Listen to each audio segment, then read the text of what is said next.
Assalamualaikum warahmatullahi wabarakatuh. Saya Nur Latifah Aurelia Agripina Sanjaya dengan NIM 4001320650019 selaku moderator dari kelompok 5. Pada kesempatan kali ini, saya bersama rekan saya, Hanifa Beril Amaris dengan NIM 4001320650045 dan Muhammad Nasiruddin Albani dengan NIM 4001320650048. Di sini kami akan mempresentasikan mengenai email marketing. Materi pertama akan dijelaskan oleh saya sendiri. Di sini saya akan menjelaskan mengenai pengertian dari email marketing. Nah, menurut Wikipedia, email marketing atau pemasaran email adalah tindakan mengirim pesan komersial yang biasanya dikirim kepada sekelompok orang dengan menggunakan email. Selanjutnya, saya akan menceritakan secara singkat mengenai sejarah email marketing. Pada tahun 70-80-an adalah masa-masa di mana email marketing mulai dikenal oleh marketer. Pada tahun 71, pesan elektronik sudah mulai digunakan. Pesan elektronik memiliki subjek yang sangat sederhana, yaitu baris pertama keyboard. Kemudian, pada tahun 1978, pesan elektronik pemasaran yang asal dikirim oleh marketer mulai membanjiri inbox orang-orang, atau yang kemudian dikenal sebagai spam. Kemudian, tahun 1982, penyebutan pesan elektronik diperpendek menjadi email, dan pada saat yang sama, emoji pertama kali diciptakan dan digunakan. Kemudian, beranjak ke tahun 1991, yang dipercaya sebagai tahun lahirnya internet ini telah mengubah cara hidup dan kerja manusia. Lahirnya internet juga membawa perubahan bisnis dalam cara berkomunikasi. Seperti yang kita tahu, di tahun 90-an juga platform email mulai bermunculan. Barulah saat email dikenal sebagai alat komunikasi personal yang efisien, marketer mulai ikut memanfaatkannya. Email marketing terus berkembang seiring dengan teknologi yang juga terus berkembang. Pada tahun 2011 dilaporkan bahwa email digunakan oleh 75% pemilik iPhone di Inggris. Dan pada tahun 2012 lebih dari 40% marketing email dibuka melalui perangkat mobile. Lahirnya media sosial dipertimbangkan sebagai salah satu channel digital marketing dan bekerja dengan sangat baik, terutama jika digabungkan dengan email marketing. Kenapa email marketing penting? Karena media email sangat cocok digunakan sebagai media untuk melakukan marketing dari sebuah brand atau produk. Selain itu, pemanfaatannya dan biaya pemakaiannya juga cukup murah, menjadikannya sebagai media yang efektif untuk melakukan marketing. Selanjutnya, saya akan menjelaskan mengenai strategi khusus saat menggunakan email marketing. Yang pertama, kita harus mengenali kebiasaan calon pelanggan. Cari tahu pesona calon pelanggan dan pahami juga selera mereka. Kedua, tetapkan target penjualan lewat email. Yang harus dilakukan untuk bisa menetapkan target penjualannya yaitu dengan cara melakukan riset industri yang dimiliki terlebih dahulu, supaya tahu berapa rata-rata penjualan yang berhasil dilakukan dari email. Kemudian, gunakan rata-rata tersebut sebagai patokan untuk menetapkan target penjualan.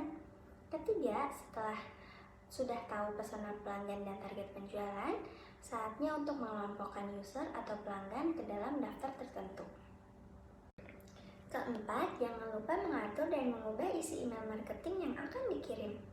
Kelima, tentukan dulu jenis kampanye yang ingin dijalankan. Hal ini akan berkaitan dengan profil pelanggan dari daftar email yang sudah dikelompokkan. Pastikan juga kampanye ini sudah sesuai dengan profil pelanggan yang dituju. Terakhir, lakukan evaluasi dan ukur hasil dari email marketing tersebut. Ada beberapa cara yang bisa ditempuh untuk mengukur keberhasilan email marketing. Salah satunya dengan cara menentukan KPI yang jelas. Selanjutnya, saya akan menjelaskan mengenai tips and trik agar email marketing menarik. Yang pertama, buatlah judul email yang mobile friendly atau dapat menarik perhatian konsumen. Karena 47% penerima email hanya membuka email yang judulnya menarik.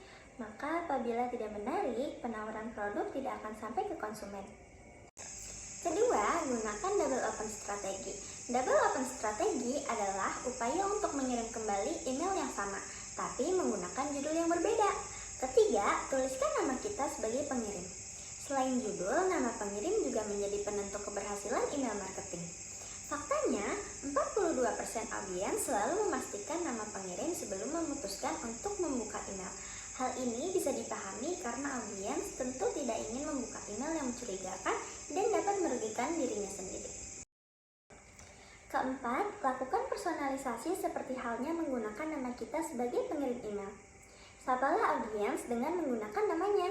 Personalisasi seperti ini tidak hanya bisa membangun kedekatan dengan audiens saja, tapi juga menunjukkan profesionalisme bisnis. Namun, personalisasi email marketing tidak hanya sebatas penyebutan nama saja. Promosi yang kita tawarkan juga harus sesuai target audiens. Hal ini bisa dilakukan dengan melakukan segmentasi calon konsumen menggunakan email list. Dan materi selanjutnya akan dijelaskan oleh rekan saya. Untuk Aldani, dipersilakan.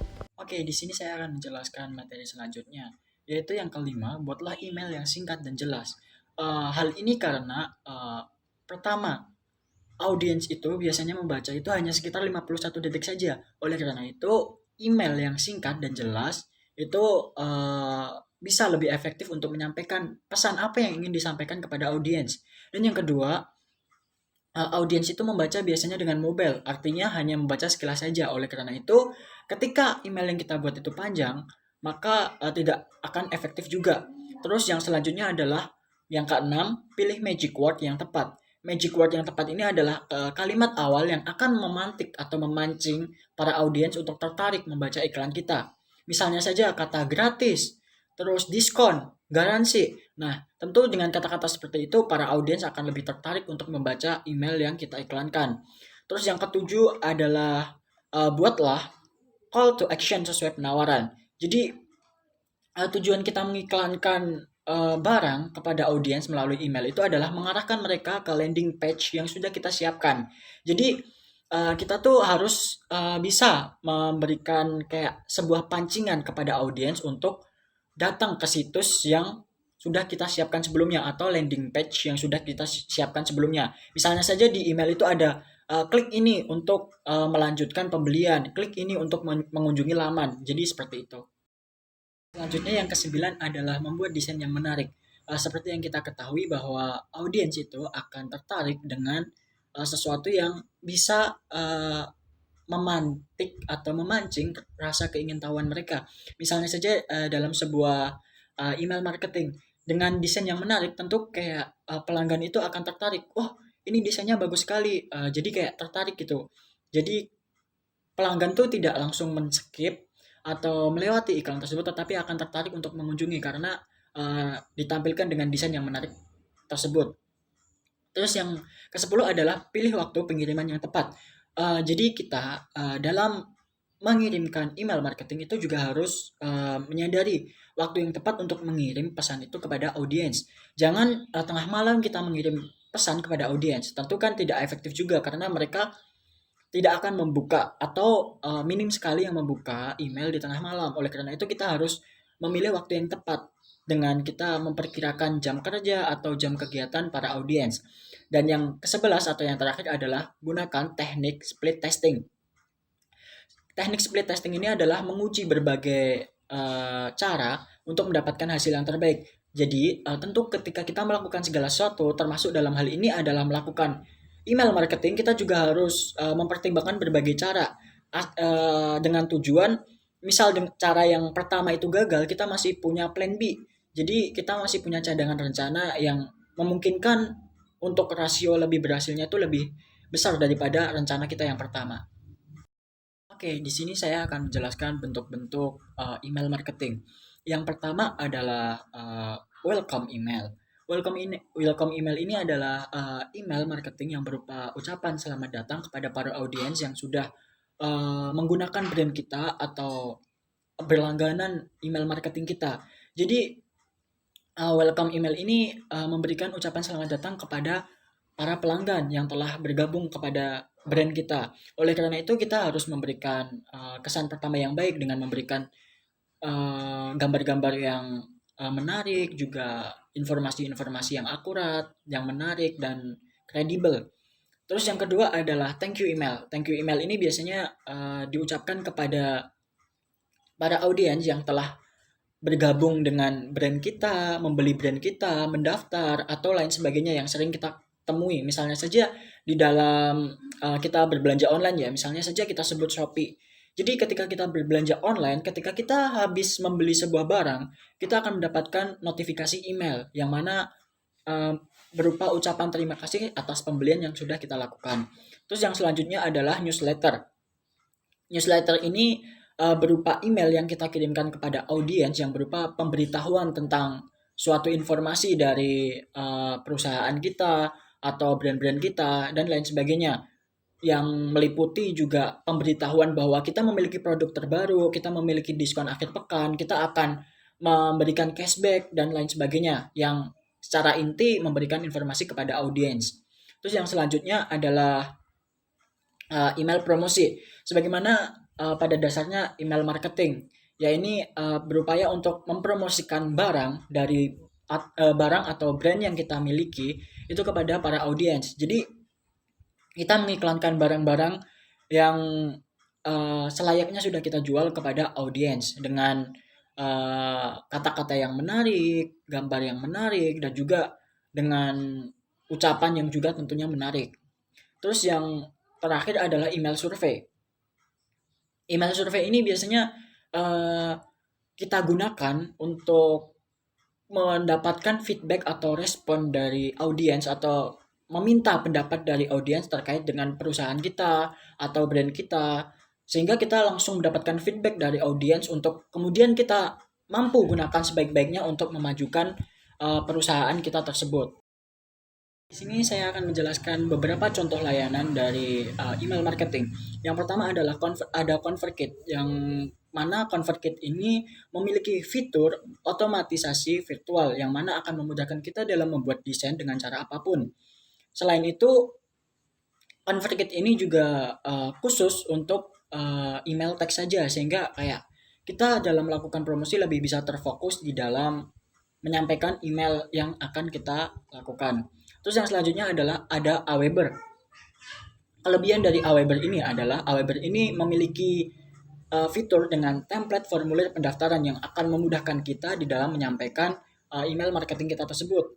Selain itu, fitur-fitur yang terkenal dari Aweber ini sendiri adalah juga kita bisa menghubungkan atau mensinkronkannya dengan ponsel, sehingga kita bisa lebih praktis dalam menggunakannya dimanapun dan kapanpun kita mau. Terus yang selanjutnya ada Constant Contact. Constant Contact ini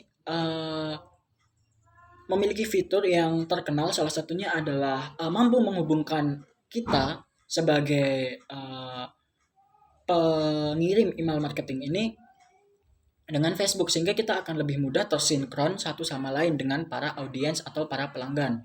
Terus yang keempat ada Active Campaign. Active Campaign ini memiliki alat yang mudah untuk mengirimkan email marketing, karena di sini tuh memiliki fitur drop and drag. Jadi kita akan lebih mudah dalam merancang email yang akan kita kirimkan kepada para pelanggan. Terus yang kelima ada Mailchimp.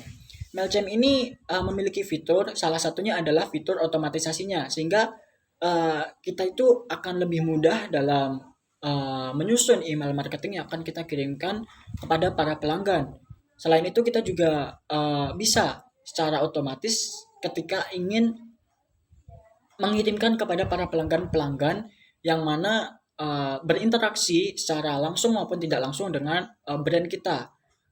Terus yang keenam ada GetResponse. GetResponse ini juga merupakan salah satu penyedia email marketing, tetapi juga menyediakan landing page dan webinar, sehingga ketika kita ingin mengadakan acara terkait dengan produk atau brand kita atau perusahaan kita, sehingga akan menjadi lebih mudah ketika menggunakan aplikasi ini atau bentuk layanan ini. Terus yang ketujuh ada Sendinblue. Sendinblue ini merupakan salah satu layanan untuk mengirimkan email marketing, yang selain mengirimkan dengan email, kita bisa juga terhubung dengan SMS dan IP khusus, sehingga dengan demikian kita lebih bisa melakukan promosi terkait barang kita kepada pelanggan secara lebih praktis. Sebenarnya selain 7 itu masih ada beberapa lagi contoh layanan, tetapi kurang populer, seperti MailerLite, kemudian ada juga Benchmark email, dan yang terakhir ada Drip. Akan tetapi yang biasa digunakan itu ada 7 tadi. Oke, untuk yang selanjutnya di sini saya akan menjelaskan cara memilih email marketing yang baik. Yang pertama, kita harus memperhatikan harga. Sebagaimana yang kita ketahui, harga ini menjadi patokan yang sangat penting karena kita harus menyesuaikan pengeluaran yang kita keluarkan itu akan sebanding dengan income atau pemasukan yang akan kita terima. Jadi, ketika kita memilih layanan email marketing, kita juga harus mempertimbangkan mana harga yang kira-kira bisa kita jangkau akan tetapi memberikan hasil atau manfaat itu yang jauh lebih besar daripada harga yang kita keluarkan. Untuk yang kedua adalah kemudahan penggunaan. Jadi sudah tidak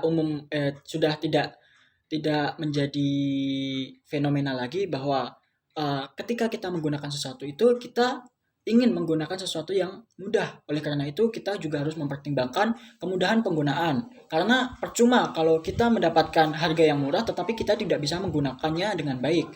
Terus yang ketiga adalah deliverability.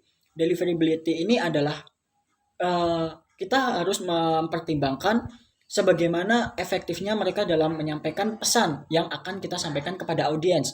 Jadi kita harus memilih layanan email marketing yang tepat agar kita mampu menyampaikan pesan yang ingin kita sampaikan kepada audiens ini secara akurat dan tepat sasaran.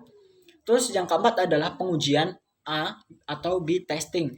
Maksudnya pengujian A atau B testing ini kita bisa melakukan pengujian terhadap beberapa layanan email marketing sehingga kita bisa mencari mana layanan yang lebih baik antara satu dengan yang lainnya sehingga kita bisa mengoptimalkannya nanti untuk keperluan bisnis kita. Terus yang selanjutnya adalah analisis dan pelaporan.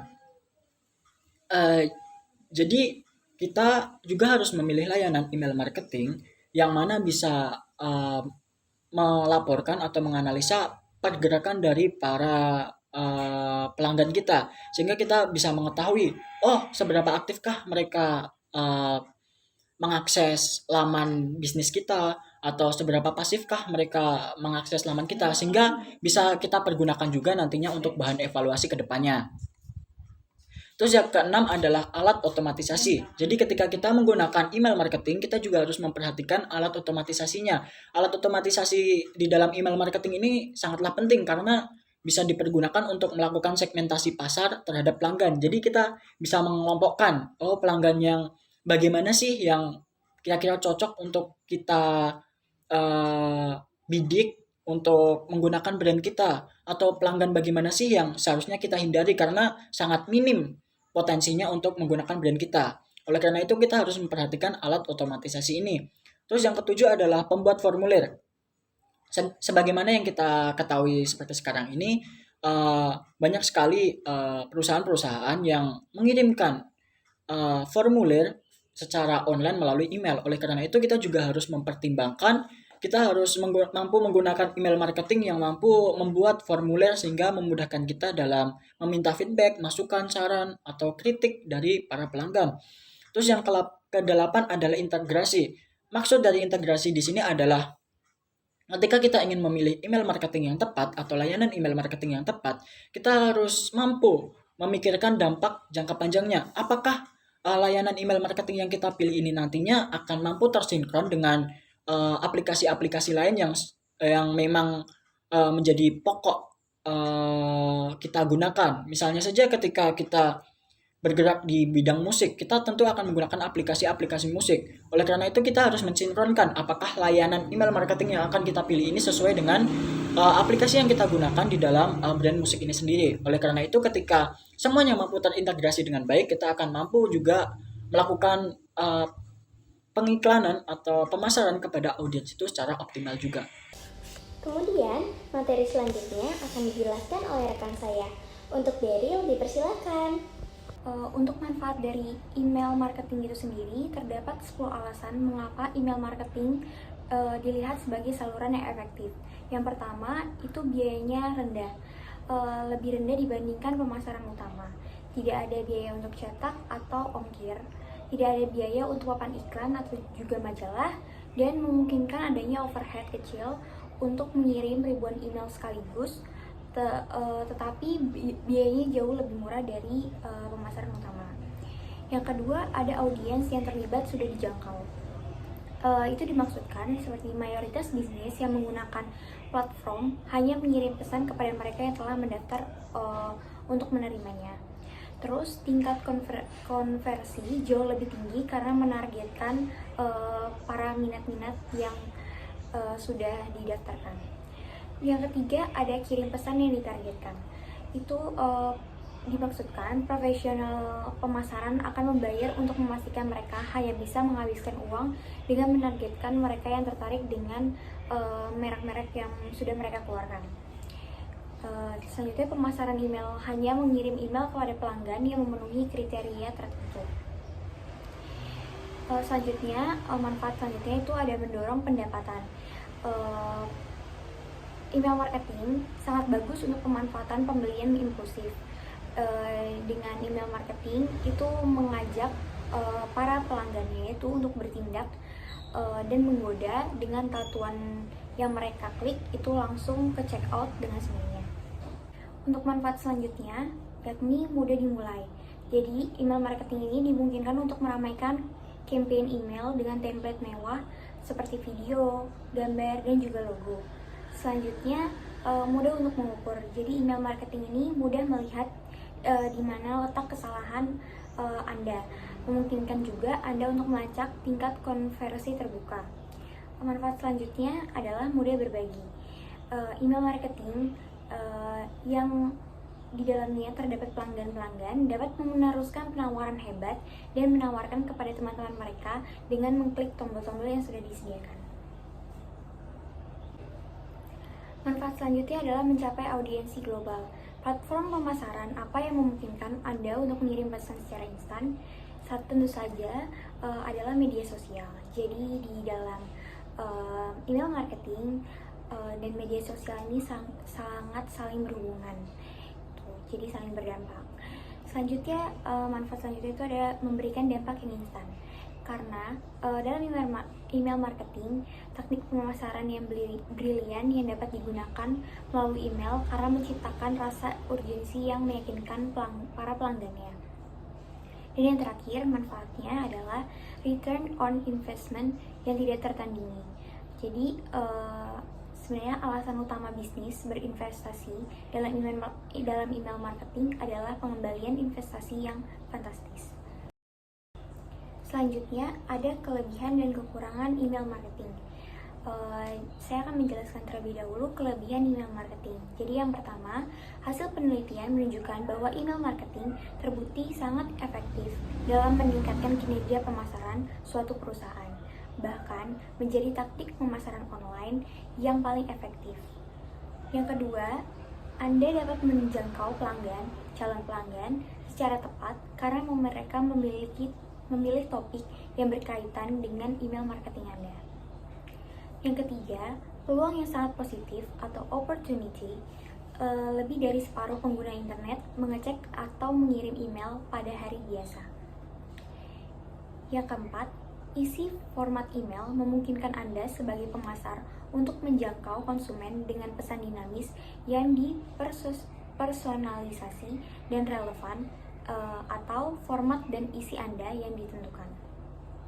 Dan yang terakhir, jenis email marketing yaitu email transaksional memungkinkan perusahaan merespon secara otomatis kejadian penting konsumen seperti pembelian. Selanjutnya, untuk kekurangannya atau kelemahannya, email marketing ini dalam pemasarannya mencakup tingkat penolakan atau spam email oleh program email penerima yang secara negatif mempengaruhi tingkat pengiriman email.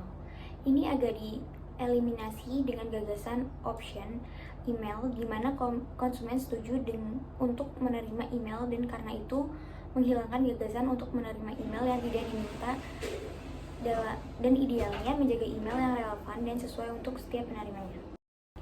Berikut adalah contoh perusahaan yang menggunakan email marketing yang sebenarnya banyak sekali perusahaan-perusahaan yang sudah mulai memanfaatkan email marketing dalam pemasaran produk-produk mereka. Tetapi di sini saya akan menjelaskan beberapa contoh besarnya perusahaan besar saja. Seperti contohnya Shopee. Shopee ini adalah salah satu contoh perusahaan besar yang sudah memakai email marketing yang bergerak dalam bidang online shop. Selanjutnya ada Grab.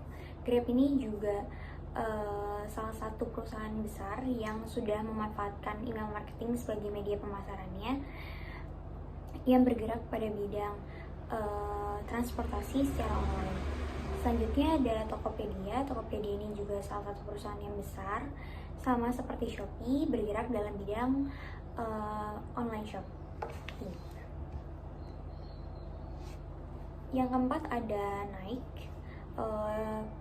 Perusahaan ini bergerak dalam bidang fashion sport, sama juga ini termasuk perusahaan yang besar. Dan yang terakhir ada tiket.com. Tiket.com ini juga platform yang cukup besar juga yang di Indonesia sebagai media untuk menjual tiket-tiket secara online. Sekian dari kelompok kami, kurang lebihnya mohon maaf. Terima kasih atas perhatiannya. Wassalamualaikum warahmatullahi wabarakatuh.